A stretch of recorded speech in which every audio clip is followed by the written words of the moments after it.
But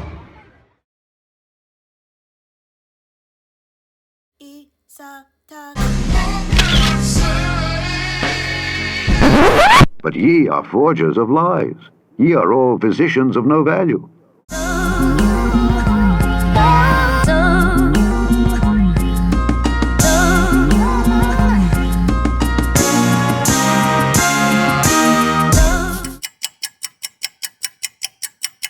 I want to get your take on a lot of people looking at the president now having this, and all these people who have been fully vaccinated and boosted and all of that, and they're getting it. The 20% or so of Americans who've not been vaccinated might look at that doctor and say, well, why bother? Why bother? What do you tell them? Well, if you're across the South and you're in the middle of this wave, what's going to save you right now is Paxlovid. But once we get through this wave, during that lull, you should get vaccinated and boosted because we do believe it will protect you, particularly if you're over 70. I knew these vaccines were not going to protect against infection, and I think we overplayed the vaccines. I knew these vaccines were not going to protect against infection, and I think we overplayed the vaccines and I knew these vaccines were not going to protect against infection, and I think we overplayed the vaccines, and it made people then.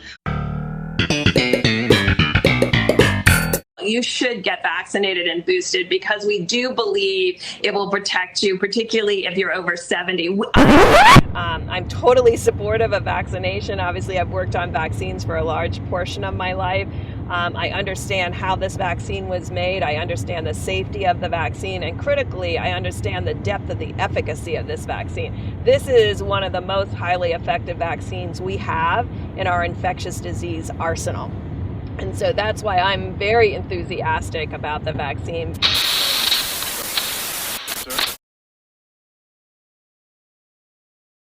This is Mr. Jordan for 5 minutes. Thank you, Mr. Chairman. Dr. Birx, why should Americans believe anything the government says about COVID? I mean, last summer, President Biden said this. Transmissible and more deadly in terms of unvaccinated people. The various shots that people are getting now cover that. You're okay. You're not going to get COVID if you have these vaccinations. Yeah. I want to stay. If you're vaccinated, you're not going to be hospitalized. You're not going to be in the ICU. Dr. Birx, can vaccinated people get COVID? Yes. Have vaccinated people been hospitalized with COVID? Yes. Aha! Aha! And according to your testimony, it wasn't just President Biden who said things that were not accurate and were not true. In your testimony that you provided the committee, you said beginning in 2021, so beginning in the Biden administration, again, these are your words, agencies provided muddled and contradicting information or partial information that implied we knew something we didn't, which they later had to correct, which accelerated the loss of respect and trust in the federal government. So I'll come back to maybe my original question. Why should we believe anything the government tells us about COVID? Well, that's why, to be honest, that's why I wrote the book, and that's why I believe that this is a moment in time where we can increase accountability and transparency and provide that data and information in real time to the American people so they are empowered with the knowledge that they need to protect themselves and their families. We knew early on in January of 2021 and late December of 2020 that reinfection was occurring after natural infection.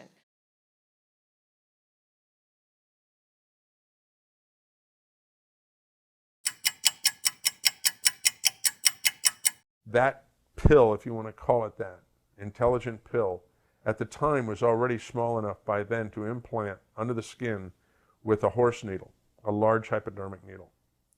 And I was shown these, and they worked. And we could read them with a primitive hand wand type reader from about 7 or 8 feet away.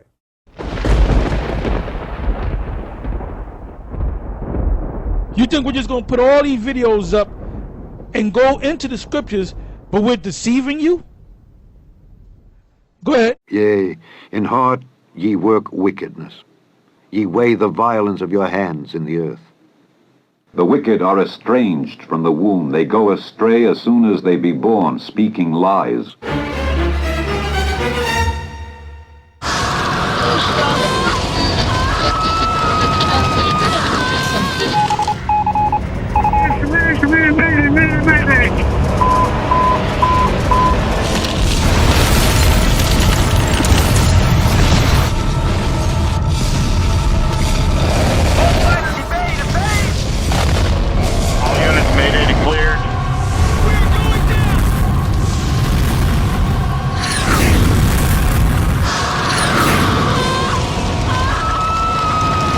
As smoke is driven away, so drive them away. As wax melteth before the fire, so let the wicked perish at the presence of God.